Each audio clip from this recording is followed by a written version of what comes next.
We decided that let us have, along with music, dance, also some literature and art.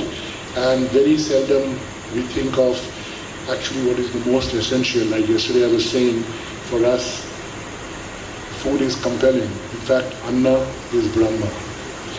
And every day when I used to go to the ashram dining room, I would read a quotation which said clearly, don't live for eating,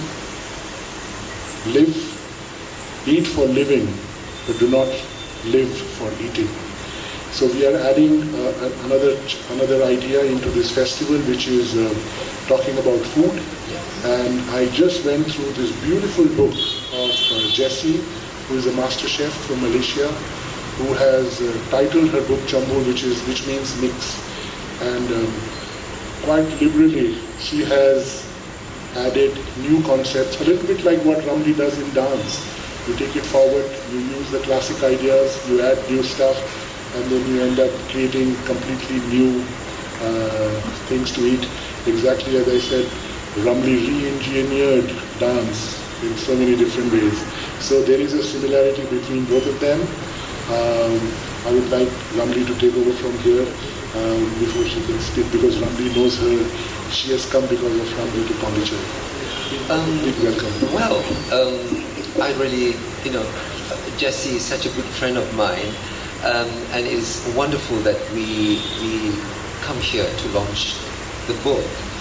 And really, Malaysian cuisine is quite distinctive and very interesting. But in a way, we are dealing with rasa here.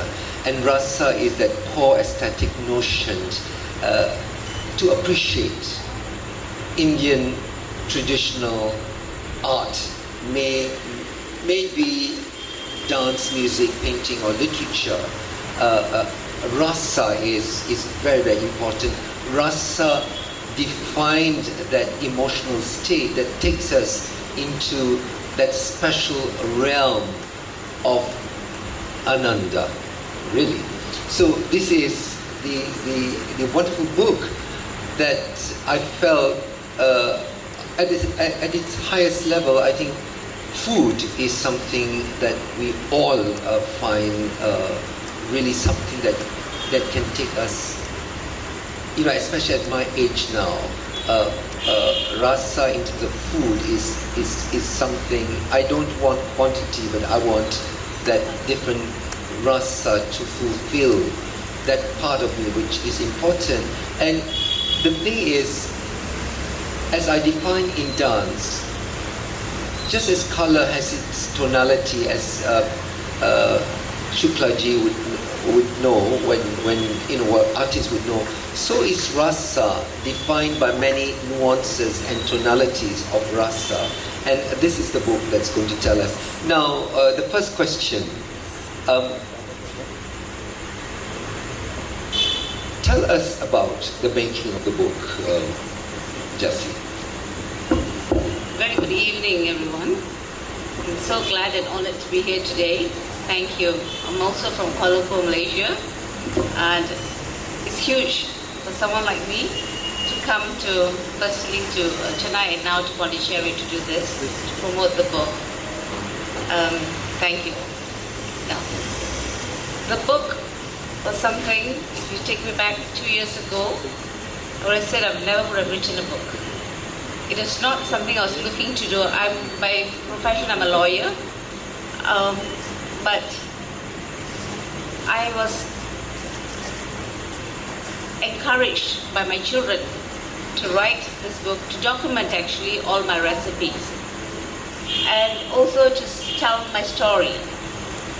And when I was doing this, I found a very deep connection from the time I was a young girl, because I write about the time I'm from 6 to 9 years old, about how I can remember certain flavors, and they've stuck in my head all these years.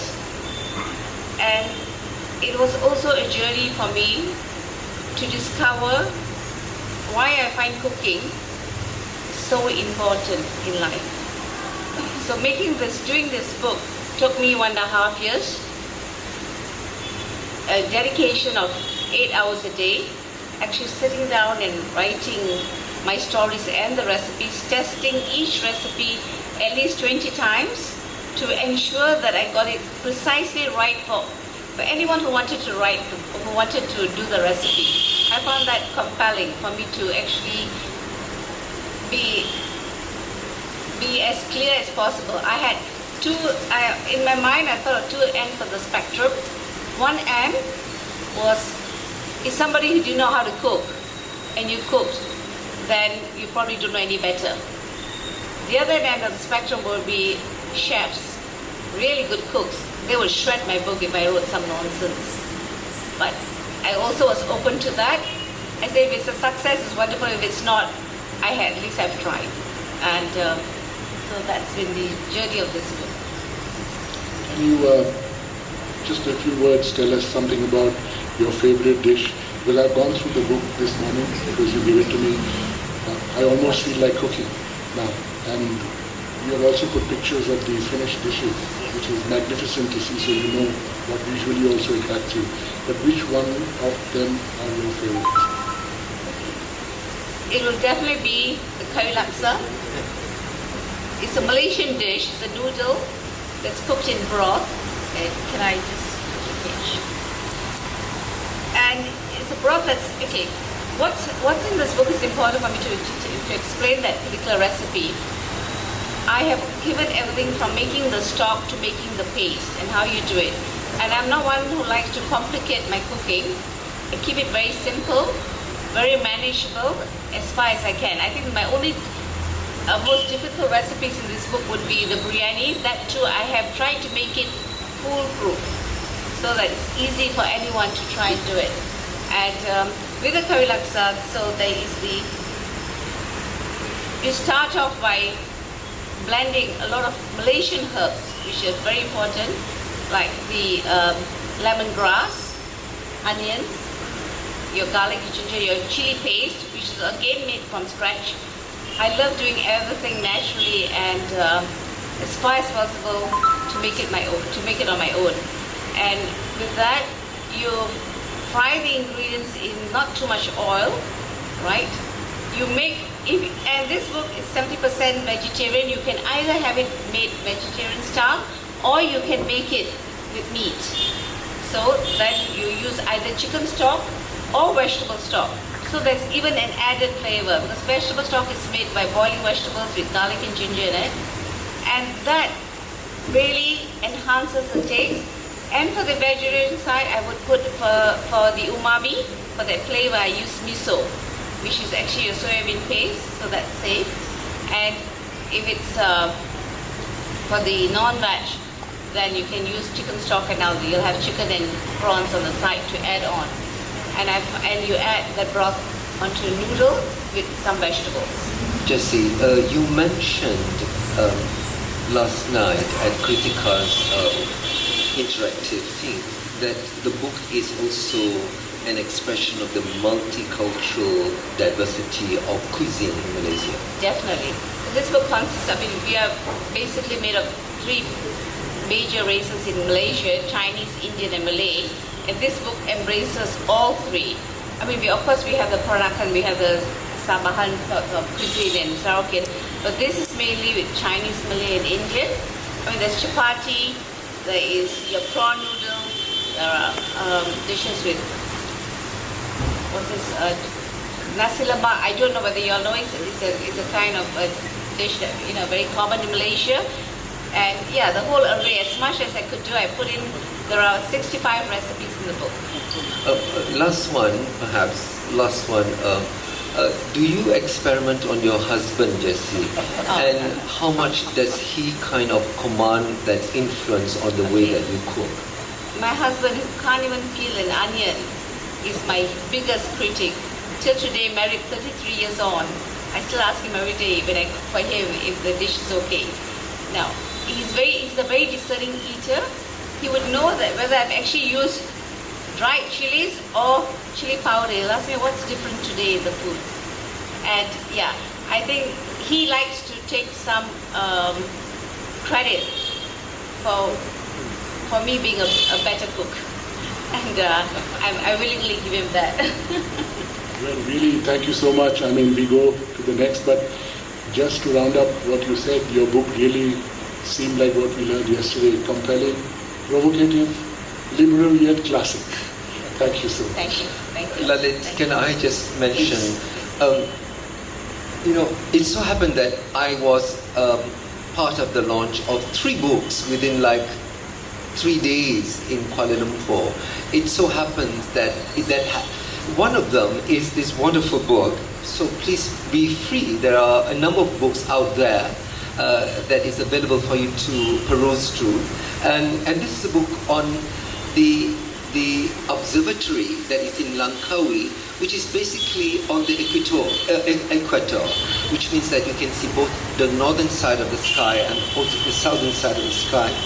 And the fact that in Langkawi, the meteorite had done an impact for a couple of billions years ago, and you can have some craters there. So I happen to be launching it together with my friend Tan Sri Mazlan Osman, who is also a very famous astrophysicist, not just in Malaysia, but also she was the director of the space agency in Vienna. So she's responsible for the observatory. Please peruse through, because she's responsible also to bring together art and science together, which is very, very important. And I really, really think that this is the part of science, the highest level of science will somehow conjoin with Eastern mysticism. Yeah. So please have a look at it, and there's some lovely poetry that is done by our poet laureate in Malaysia to kind of manifest this. Thank you. Yes. Just one thing more to add on. India is also known for its fabulous cuisine. So coming here and cooking yesterday for a group of people was quite challenging for me. But I was pleased by the end of the night that they all actually enjoyed the food. So I'm very happy that Malaysian cuisine was very well received last night. Yesterday we had a kind of a pre-launch to the Orothan Art Festival at the Sink. Kritika Subramanian curated that in Chennai, and we had an exceptional audience, and it went out very well. Ram, you want to say something about the Chromebook? Can you just pass it on? So this is also a wonderful book that please have a look at it. You know why? Because Lalit's photographs are in it. In 2019, just before the COVID, Sutra Dancers, Sutra Foundation was invited by the Uttar Pradesh state to present their work at the Kumbh Mela. But we have always been fascinated by the Kumbh Mela, and at one stage we have had the Maha Kumbh Mela photography taken by Lalit Verma, and the person that launched it was T.S. Murthy, at that time ambassador, High Commissioner of India to Malaysia, and then he became the ambassador to United Nations, and he had also some of the best photographed by Lalit. And so Lalit's photographs featured very well in this book, and please have a browse through, because I think we'll launch it tomorrow and speak more about it. There's going to be a dialogue on this book between Prayagji and Ramli. Before we go to the next item, I also wanted to mention that Prayagji has curated the show of one of India's leading abstract artists, Yusuf. Yusuf, can you just stand up so that people know who you are? So, welcome. So, Yusuf lives in Bhopal, and he has created a magnificent collection of works, very detailed, very abstract. This is his catalog. Some of you can have this. Of course, that book is my copy. You can look at it. So this exhibition is going to be launched tomorrow at around 5 o'clock in the Orothan Art Gallery. But what is fascinating and very interesting is that you will have a galaxy of people with whom you can dialogue sitting across you at 5:15, where none other than our Dr. Rajeshri Warrior, who's here. She's going to be present. Of course, Riyadji is there, Padma Shri Ramli Ibrahim is there. Dinah, who's a very renowned writer in Malaysia, she's very quiet. She says, I write, I don't talk, but she's also going to have the dialogue with us. With this, I also want to mention to you that the next program are two dances, followed by you, Rajesh, who's here, his music. Please enjoy the evening, and then you can interact with the stars. Thank you.